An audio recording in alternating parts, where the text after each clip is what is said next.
현대 사회가 참 행복하고 기쁘고 좋은 소식만 있는 것이 아니라 참 암울하고 세상에 이런 일이 있을까 할 정도로 그렇게 힘든 그런 소식도 들려오기도 합니다.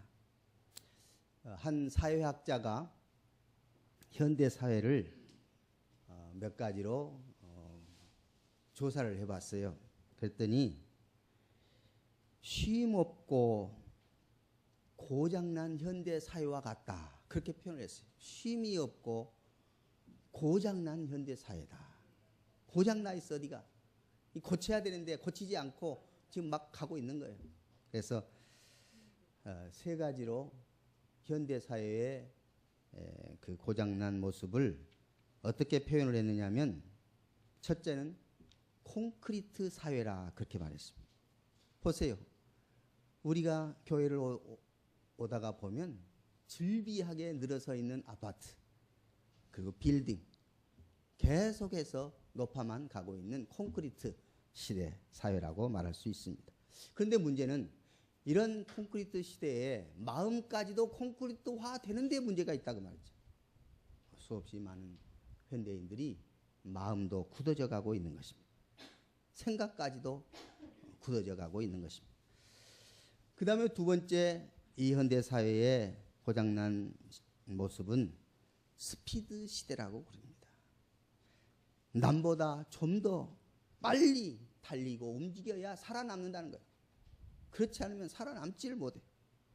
그래서 정신없이 움직이는 시대가 이 시대라는 것이죠. 물론 올림픽에서 육상에서는 빨리 달려야 금메달을 따겠지요. 많은 이 사회가 너무 빨리 돌아가다가 결국 정신없는 사회를 만들어버리고 말았다. 그래서 물론 스피드가 나쁜 것만은 아닙니다.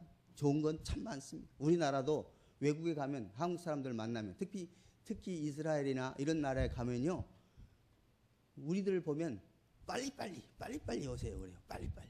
우리를 빨리빨리로 그렇게 알고 있어요. 우리나라를 아주, 우리나라가 고속 그 신앙적인 것도 기독교적인 것도 그렇고요, 산업 발전도 그렇고 여러 모습으로, 아니 세상에 우리나라가 지금 올림픽에서 몇 위가 됐어요? 오늘까지 7위로 다시 내려갔습니까? 어제까지는 5위가 되더니 어떻든 10위 안에 들었단 말이죠.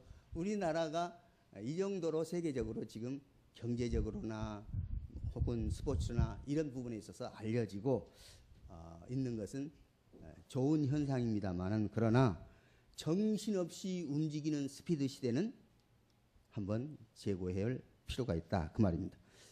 그 다음에 세 번째, 이 사회는 스트레스 사회라는 것입니다. 스트레스는 두려움과 불안과 공포심, 분노, 짜증, 이런 것들이 증발하고 폭발하고 그런 것입니다. 질병에 직간접적으로 영향을 미치는 것이 바로 스트레스라는 사실입니다. 의사들도 병명을 잘 모르면 이거 스트레스라고 그렇게 이야기를 합니다. 사실상입니다. 다 스트레스에 안 걸리는 것이 거의 없습니다. 쉼 없이 달려가는 인생은 결국 스트레스를 받아서 큰 대형 사고를 만나는데 그것이 바로 질병입니다. 많은 사람들이 스트레스 때문에 질병에 걸리는 경우들이 많습니다. 한 여인이 말기암에 걸렸습니다. 이제는 이 세상에서 살아갈 날이 한 달밖에 없다는 사실입니다. 호스피스 봉사하는 분이 이제 한 달간을 이 여인과 함께 잘 지내려고 자원봉사를 하게 됩니다. 호스피스가 이 여인에게 물었습니다. 앞으로 한 달 남았는데 이 한 달 남은 기간 동안에 이 세상에서 당신이 가장 하고 싶은 것이 무엇입니까? 하고 묻습니다. 그러니까 이 여인이 말합니다. 나는 고향에 우리 어머니 산소에 다녀왔으면 좋겠습니다. 라고 말을 합니다. 그래서 호스피스는 이 여인을 데리고 어머니 산소에 갔다 오기로 결심을 합니다. 그래서 이제 차에 태워서 고향을 가는 길에 차 안에서 여인이 호스피스에게 묻습니다. 선생님, 저 하늘이 옛날부터 저렇게 파랬어요? 저 바다에 내가 손 한번 담가봤으면 좋겠어요. 저는 해수욕을 한 번도 가본 기억이 없어요. 나는 일만 하느라 정신없이 살아왔어요. 갑자기 이렇게 죽을 줄이야. 그러면서 말을 잇지를 못했습니다. 이건 우리에게 무엇을 가르쳐 줍니까? 이 시대가 콘크리트 시대요, 스피드 시대요, 스트레스 시대의 하나의 희생물로 우리가 전락해서는 안 된다는 말씀입니다. 많은 사람들이 시대가 이러니까, 환경이 이러니까 어쩔 수 없지 않느냐. 하지만은 다 자기 결정이에요. 자기가 그렇게 살아왔어요. 자기가 그렇게 스트레스에 좀 벗어나면 되는데 자기가 수긍을 하면서 그냥 스트레스를 받고 살아온 거예요. 오늘 본문을 보니까 예수님이 뭐라고 하셨어요? 지금 제자들은 얼마나 한가했습니까?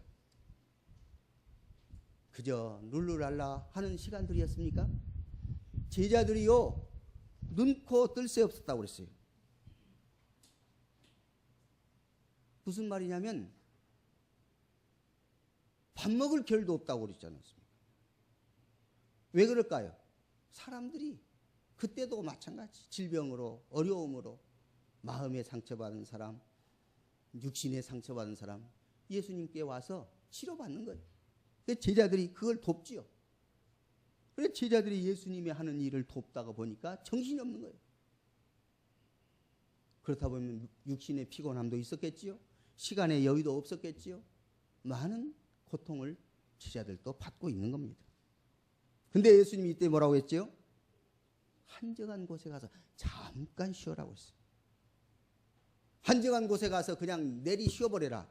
그러지 않았어요. 한적한 곳에 가서 어떻게 쉬어라? 잠시 쉬어라. 잠깐 쉬어라.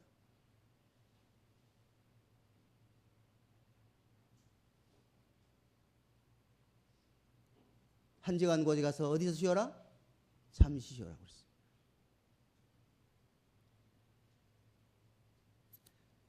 다시 말해 이것은 우리에게 휴식을 말하는 겁니다. 휴식이 필요하다 그 말입니다. 물론 열심히 일하지 않는 사람한테는 휴식이 별 의미가 없는 것입니다. 열심히 일한 사람에게 휴식이 의미가 있는 겁니다. 아까도 동영상에서 노동과 휴식이 분리가 되지 않는다고 했습니다. 반드시 노동과 휴식은 함께 움직여야 된다고 했습니다. 물론 어떤 사람은 또 이것을 이렇게 적용한 사람이 있어요. 1년에 52주인데 52주일 가운데 한 주일, 두 주일 빼먹어도 되지 않습니까? 그래서 오늘 여행을 가고 그래서 오늘 자기 일 보러 가고 그렇게 하고 싶다는 거예요. 아마 오늘 또 그런 사람 모르면 모르지 있을 줄로 나는 기대가 돼요. 왜 그럴까요? 이건 휴식이 뭐이고 영적인 휴식이 뭐인지도 모든 소치입니다. 하나님이 우리에게 여기서 말씀하시는 것은 우리의 삶의 현장에서 열심히 일하고 그리고 나서 휴식이 필요하다 그 말이지, 어떻게 52주 가운데 한두 주일은 휴식을 취하라고 그런 말씀을 했어요. 그렇게 말씀하시지 않았어요. 오늘 하나님의 말씀을 정확하게 깨달을 줄 알아야 됩니다. 그래서 휴식이란 말은 짬을 내어서 기력을 회복하기 위한 쉼이라 그렇게 정의할 수가 있는 것입니다.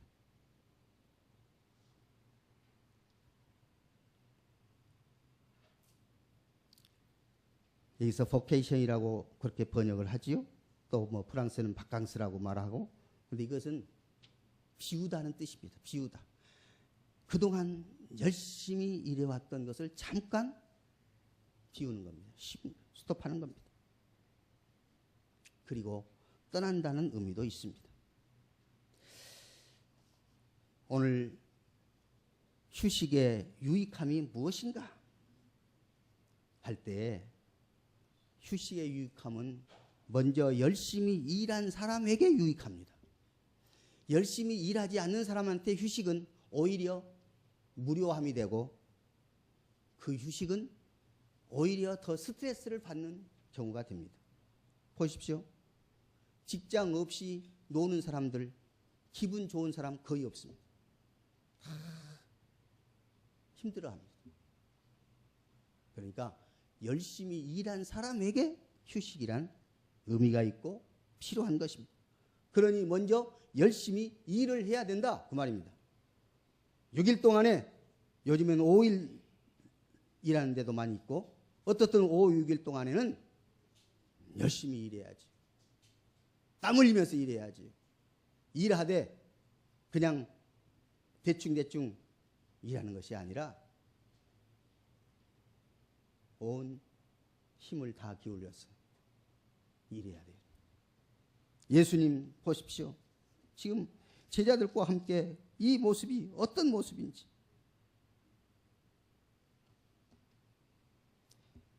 보십시다. 30절 보면 사도들이 예수께 모여 자기들이 행한 것과 가르친 것을 낱낱이 고하니, 예수님이 이렇게 하라고 일러준 대로 제자들은 그대로 가서 행했어요. 가르쳤어요. 그런 것들을 낱낱이 하나하나 놀지 아니하고 일했어요. 그 일한 것을 낱낱이 고했다 그 말입니다. 이때 이르시되 너희는 따로 한적한 곳에 가서 잠깐 쉬어라. 그러니까 휴식을 취할 때는요, 이거 우리 방이 좋으니까 나는 방에서 쉬겠다.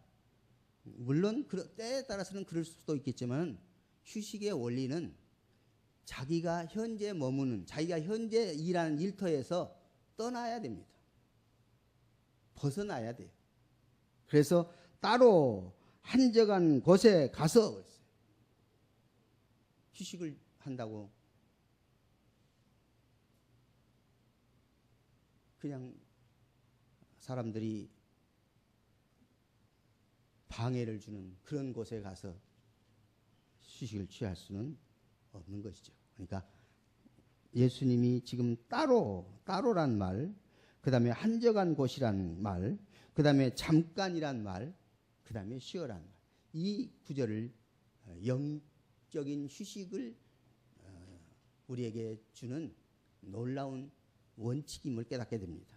그래서 물론 육신의 휴식을 취하되 이것이 바로 영적인 복된 휴식이, 다시 말하면 재충전하는 휴식이 될 수 있도록 하라 하는 말씀입니다. 그런데 문제는 그렇게 하고 싶은데 얼마나 좋아요.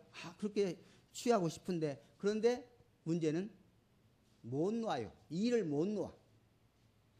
내가 일을 놓으면 그만큼 손해날 것 같아. 내가 일을 놓으면 혹시 다른 사람이 나를 딛고 올라가 버릴까 같은 생각이 들어요. 자꾸 염려가 돼요. 내가 해야 안심이지 내가 일 안 하면 안심을 못해. 이러니 휴식을 취할 수가 없는 거지요. 근데 예수님 뭐라고 했냐면 베드로전서 5장 7절에 너희가 염려되는 거 있느냐? 그것 좀 나한테 좀 가져오라. 예수님 그렇게 했어요. 너희가 염려되는 거 있느냐? 너희 염려를 다 주께 맡겨버리라. 왜냐하면 주님께서 돌보시기 때문에 그렇다고 말씀합니다. Let him have all your worries and cares. For he is always thinking about you and watching everything that concerns you. 리빙 바이블에는 이 말을 이렇게 풀어서 설명을 해놨어요. 무슨 말입니까? 당신이 지금 염려되고 있는 것 나에게 보여주라. 알려달라. 왜냐하면 내가 너의 지금 관심거리와 너의 염려 문제를 내가 보고 있기 때문에 그 문제를 그 스트레스 받는 것을 내가 해결해 줄게. 우리 주님이 그렇게 말씀하신 거예요. 주님이 그렇게 말씀하시는데도 못 맡겨요.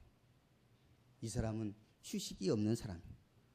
휴식은 주님께 맡기는 겁니다. 주님께 맡길 때에 그 말은 맡긴단 말은 욕심을 버려란 뜻입니다. 사람들이 욕심을 못 버려요. 1시간 일하면 얼마인데 그거 계산만 하고 있어요. 물론 그 1시간 더 일하면 그 돈은 벌어오겠지요. 그런데 자기 육신은 망가진다 그 말이죠. 그래서 점점 망가지다가 대형 사고를 당하는데 그게 뭐라고요? 질병이 덜컥 오게 된다는 것입니다. 주님께 맡기라고 할 때 맡겨야 됩니다. 욕심을 버려라 할 때 버려야 됩니다. 물론 욕심을 버려라 할 때는 잘못된 방법으로 돈을 버는 것도 잘못이라고 말씀합니다. 욕심이라고 말합니다. 비정상적이고 비도덕적이고 비윤리적이고 자기 욕심을 채우려고 하는 그런 자세로 돈을 버는 것은 하나님이 기뻐하시지 않습니다. 욕심을 버리라는 것은 정확한 하나님의 은혜 안에서 하나님이 일하라 할 때는 일하고 쉬라 할 때는 쉬는 것. 그렇잖아요. 하나님이 일주일에 한 하루를 쉬게 했지만은 요즘의 사회는 일주일에 이틀을 이제 쉬게 만들었습니다. 그래서 어떻든 5일 동안 6일 동안 열심히 일했기 때문에 하루를 쉬도록 하는 제도라고 생각을 하면 쉬어야지. 오늘 이 자리에 예배드리러 나오지 못한 분들 쉼이 없는 뭔가 바쁘게 일하는 사람일 수도 있을 것입니다.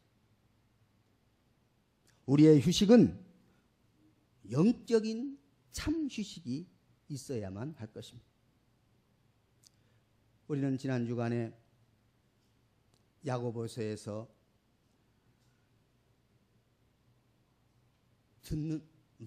듣는 것은 속히 하고 말하는 것은 어떻게 하고 더디하고 성내는 것도 더디하고 그래서 듣는 것은 속히 하고 말하는 것이나 성내는 것은 더디하라고 말씀했습니다. 오늘 주님의 말씀대로 그렇게 살아가는 사람에게는 스트레스가 사라지게 되어 있습니다. 사라진다는 표현이 이상하지만은 스트레스를 받아도 극복할 수 있다 그 뜻입니다. 오늘 이 사회에서 우리가 스트레스 안 받고 사는 사람 한 사람도 없습니다. 목사는 스트레스 안 받을까요? 받습니다. 모든 성도들 스트레스 안 받는 사람 한 사람도 없습니다. 다 받습니다. 어떻게 스트레스를 극복하느냐? 말씀대로 순종하면 극복된다 그 말이죠.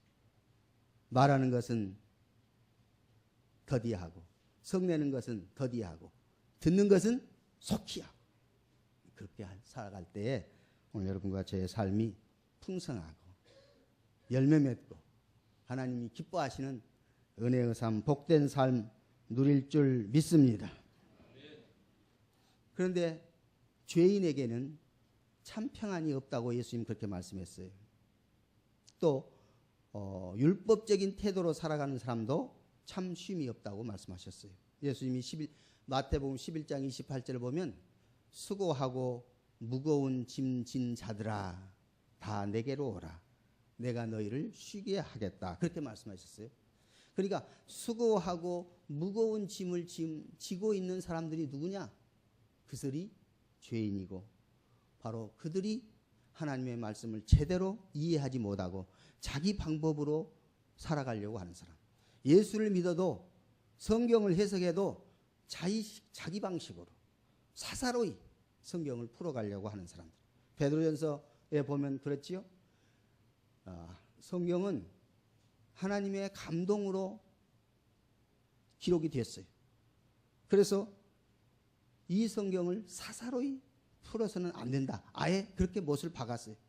사사로이 성경을 풀면 안 된다고 했는데도 불구하고 오늘날 저 이단들은 전부 다 성경을 사사로이 풀어가지고, 물론 다 그런 것이 아니라 일부 어떤 것만 그렇게 딱 사사로이 풀어가지고 다른 것들은 다 성경 말씀이라고 뭐 성경 공부를 한다, 뭐 공부방을 연다, 막 해가 무료 성경 공부를 한다 해가지고 사람들을 혹하게 만들어서 성경 공부하게 해놓고 거기에서 일부 어떤 구절들은 싹 자기 말로 고쳐버렸어. 예를 든다면 안상은 그 하나님 교회라 말은 얼마나 좋습니까? 하나님 교회. 하나님 교회가 이단 교회라니까 지금. 이러니 안 믿는 사람들이 교회를 올 때 하나님 교회에 가가지고 구원받는다고 하면 이건 비참한 일이죠. 잘못된 겁니다. 왜냐하면 하나님이 아버지냐 어머니냐 묻습니다. 뭐 아버지다 그래요. 그러면 하나님 어머니가 있겠느냐 없겠느냐 그러면 하나님 무슨 어머니가 있을까요? 그러면 아버지 있고 다음에 어머니가 있는 것이 이치지 아버지만 있는 가정이 어디 있겠느냐. 어머니 있다. 우리는 하나님 어머니를 믿는다. 그리고 안상은 씨가 하나님이었는데 안상은 씨가 죽었어요. 그러니까 그 부인이 지금 하나님 어머니가 됐어요. 그래가지고 지금 거기는 하나님 부인을 하나님이라고 믿고 있어요. 이런 엉터리도 이런 엉터리. 그런데 사람들이 거기에 빠져가지고 지금 이단들이 횡행하고 있어요. 문성명 씨 돌아가셨죠? 그분이 뭐라고 말했냐면 예수님이 구름 타고 오신다고 했지 않느냐? 이 구름이 무슨 성부이지 않느냐? 물 성부이지 않느냐? 예수님이 물을 타고 오셔. 사람들이 그 말을 들으면 또 혹해.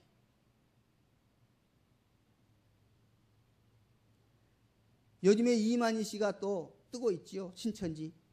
이 사람은 이만희 재단의 총회장이에요. 그런데 이 사람을 소개할 때 뭐라고 소개하냐면 이만희 만왕의 왕, 만주의 주, 총회장 이만희. 그렇게 지금 소개하고 있어요. 만주의 주대요. 만왕의 왕이래요. 이런 엉터리. 그런데 문제는 우리 영혼이 잘못된 데 가서 쉼을 얻으려고 하는데 문제가 있는 거예요. 그래서 베드로전서 2장에 보면 뭐라고 말씀하셨냐면 순전하고 신령한 젖을 사모하지 않으면 빠져들어간다. 오늘 하나님의 신령하고 순전한 젖을 우리가 먹을 줄 알아야 돼요. 하나님의 순전하고 신령한 젖은 순수한 하나님의 말씀이지 말씀을 벗어나면 잘못된 사사로운 해석이 나오게 됩니다. 자, 그래서 죄인에게는 쉼이 없다는 사실, 평강이 없다는 사실을 깨닫고 빨리 우리 죄를 회개하고 우리 죄가 용서된 것을 확인하고 진정한 쉼과 평안을 맛보아야 할 것입니다. 예수님이 내게 오라, 내가 쉼을 주겠다. 우리 주님의 쉼을 얻을 수 있는 여러분과 제가 다 되어질 수 있기를 원합니다. 근데 문제는 육신은 잠시 쉬면 잠을 자면 그 피곤함이 풀려지게 되어 있어요. 하지만 죄의 문제는 아무리 잠을 자도 풀려지지를 않습니다. 죄의 문제를 해결하지 아니하면 결국 영혼의 잠을 잘 수밖에 없습니다. 무거운 짐이 해결될 수가 없습니다. 아무리 쉬어도 뼛속까지 찌르는 고통을 해결받을 길이 없습니다. 그래서 시편 32편 3절 4절에 이렇게 표현을 합니다. 내가 토설치 아니할 때에는 종일 신음함으로 내 뼈가 쇠했다. 내 죄를 하나님 앞에 고백하지 못했을 때에 회개하지 않았을 때 종일 신음함으로 내 뼈가 쇠했다. 영적인 참 안식을 참 쉼을 누리는 사람은 우리가 드리는 예배가 심령의 평안과 자유를 줍니다. 만약에 예배드리는 일이 힘들고 예배드리는 일을 어렵게 생각하고 예배드리는 일을 자주 쉬는 사람은 영적인 어디든가 고장이 나 가고 있다는 것을 깨달아야 될 것입니다. 예를 든다면 한 가정의 가장이 밖에 가서 일을 하고 피곤한 가운데 퇴근을 했습니다. 퇴근하자마자 아이들이 기다렸다는 듯이 아파! 하고 달려들었습니다. 한 놈은 어깨에 한 놈은 목에 달라들고 아빠를 반겼습니다. 야 이놈들아 귀찮아! 하고 발로 톡 차버렸다고 해봅시다. 아이들이 받는 상처는 얼마나 컸을 것이며 그 가정이 정말 행복한 가정이라고 생각할 수 있을까요? 그러나 아빠가 아무리 피곤해도 아이들이 이렇게 반기고 아이들이 올라타고 하는 것이 피곤하지를 않게 느끼는 것이 아빠고 그것이 행복이다 그 말입니다. 마음은 육체는 피곤해도 마음은 평안하고 사랑의 관계 때문에 그렇게 된다고 말이죠. 마찬가지입니다.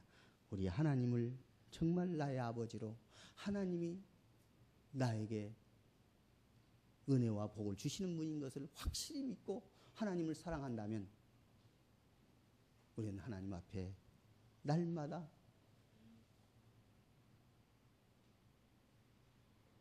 매달리고 또 기뻐하고 감사하는 것이 우리의 모습이 되어야 할 것입니다. 이것이 참으로 쉬는 영적인 쉼을 얻는 사람의 모습인 것입니다. 이 땅의 휴식은 천국의 영원한 휴식과 비교할 수 없습니다. 그러나 천국의 휴식에 대한 그림자가 이 땅의 휴식이라고 생각하면 천국의 안식을 사모하는 사람은 하나님의 말씀을 쫓아서 이 땅에서도 쉴 줄 아는 사람이 된다 그 말입니다. 이 땅에서 하나님이 주시고 명령하시는 안식을 누리지 못한 사람은 하나님 나라에서도 안식할 수 없는 사람입니다. 그러기에 휴식은 하나님이 주시는 복이라고 생각을 할 수가 있습니다. 그래서 쉬는 사람은 하나님의 복을 누리는 사람이다. 이 사람은 열심히 일하고 그리고 쉬는 이 복을 누리는 것입니다. 쉰다는 것이 논다는 개념으로 노는 것이 별로 달갑지 않게 생각하는 그런 마음은 사라져야 할 것입니다. 사실상 논다고 하는 것은 그저 일도 안 하고 논다가 아니라 열심히 일하고 잠깐 쉰다, 논다 그 뜻입니다. 그러니 그 쉬는 것을 즐길 줄 알아야지.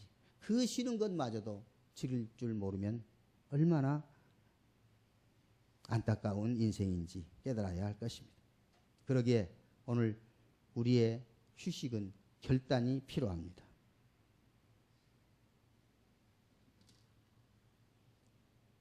한 성도가 우유 배달을 했습니다.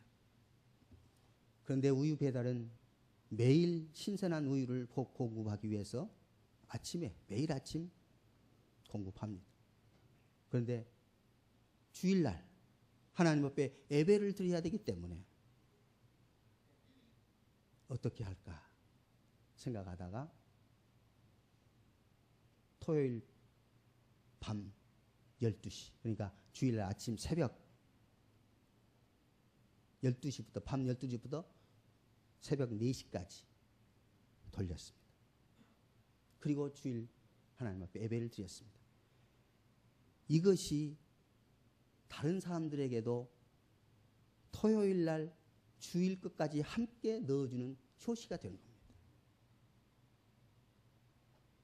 처음에는 토요일 날 주면은 신선한 것을 못 받는다고 꺼려하는 사람들이 있었는데 막상 그렇게 해보니까 하등에 그럴 필요가 없음을 깨닫게 되고 오히려 토요일 날 받는 것을 기뻐하고, 그리고 주일 새벽에, 그때는 이제 새벽에 했지만 나중에는 이제 토요일 날 2개씩 넣어주게 되었다고 하는 사실입니다. 결단입니다. 우리가 주일 날 하나님 앞에 예배 드리는 것은 결단이에요. 그렇게 하겠다고 하면 하나님이 지혜도 주시고 허락하셔요. 근데 그걸 못한 사람들이 안타깝지. 그러려면, 결단하려면 어떻게 해야 될까요? 오늘 말씀대로 욕심을 비워야 됩니다. 욕심을 비우지 않는 한 죽어도 깨나도 못합니다. 욕심을 비워야 됩니다. 몸과 영혼의 양분을 채우는 이 소중한 주일, 결단해야 합니다. 그리고 세 번째는 내가 가는 길이 제대로 가는 길인지 점검해야 됩니다. 휴식하면서 재충전을 하지 않으면 휴식은 의미가 없지. 휴식하면서 내가 가는 길이 바른 길인지, 내 방향이 올바른 방향인지, 만약에 잘못 가고 있다면 빨리 수정해서 재점검을 해서 재설정을 해야 할 것입니다.